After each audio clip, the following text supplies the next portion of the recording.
We're here today with Karen Stein, who heads up the research and development fast-moving consumer good business at Deloitte.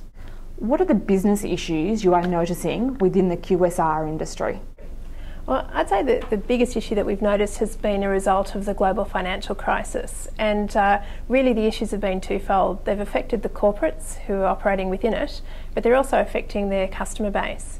If you look at the corporates, the biggest impact has been the tightening of the balance sheet. There's been a lesser amount of capital spend that's available for businesses, and as a result they've had to look to do things smarter, more innovatively, in order to let their businesses develop during this difficult economic time.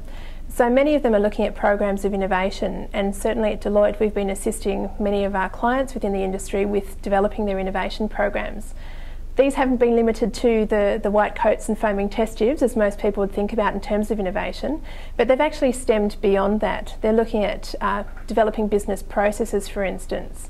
So we've been actively assisting companies with looking at how they can extend or look at their costing structures across a business, function more appropriately within this economic climate.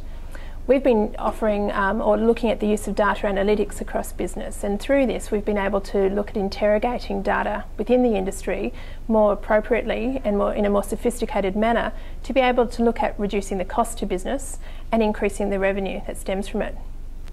Innovation programs are also coming across the core business offerings, so looking at strengthening the core business offering and being able to further that in this particular market.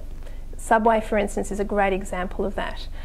Subway is a company who is highly proficient at providing a lunchtime service offering, and they've been able to take that offering and extend it to a breakfast offering and further their business. And also, if you look at the likes of McDonald's, Burger King and so on, they've simply looked at their service offering and extended it by taking their service hours and extending their service hours. Supply of the product is therefore more freely available for a greater period of time. Well, certainly we're seeing our clients invest a lot of money around product development, the traditional R&D that you'd see in terms of extending their suite of products. In my experience, my clients are still investing a lot in their typical research and development programs, where they're developing further concepts, product formulations, new offerings for the market. So when the economy turns, they'll be best placed for their growth and their competitive edge. The other area where we're seeing further innovation is around the way they're taking their products to market, the innovative marketing approaches. We're seeing more and more corporates who are considering their consumers and looking at what's important to them. So we've seen a lot of work around their nutritional information. They're housing a lot on their databases and their websites and making information more accessible for their end consumer. They're also looking at what information is flowing to the end consumer and what's taking their interest. So we've seen a demand for a reduction in trans fats, and as a result we're seeing nutritional information available to allow consumers to feel more comfortable with that.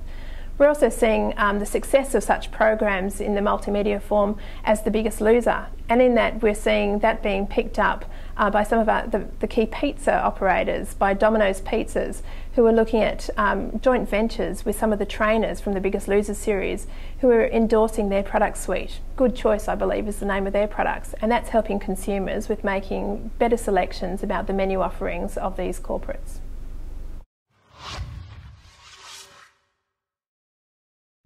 Well, certainly we're seeing an environment where people have to tighten their purse strings, and they're looking for a different value proposition, and this has been of benefit to the QSR industry. In hard times, people are still looking for good times, and people are looking for entertainment for their family, and there's a terrific value proposition that comes out of the QSR industry. They've even been able to structure their product offerings to match those desires. So you're seeing more and more family meals which are structured and marketed in such way at a price point which is suitable for those who have a bit of spare change in their pocket and are still looking for a feel-good experience. So certainly, although there's a tightening of people's belts, there's still an opportunity within the industry to make the most of widening this consumer base and potentially to bring in more customers, those customers who in prior times may have had a meal at a restaurant with a white tablecloth. They're now turning to a better value proposition through QSR. Are there any upcoming legislative issues the industry should be aware of? There is certainly one which really flows on from the conversation we've been having around innovation. The product development stream has been looking at government support and looking at what are the different mechanisms that are available to encourage R&D in Australia. And to date we've had the R&D tax concession. The government late last year released a change to this concession through an exposure draft bill, and this has looked at tightening the level of support that's available to Australian corporates in furthering their R&D.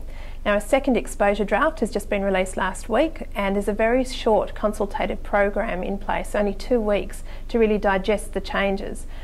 Unfortunately, the changes have made it much harder and will be much tighter if this bill actually is passed through Parliament.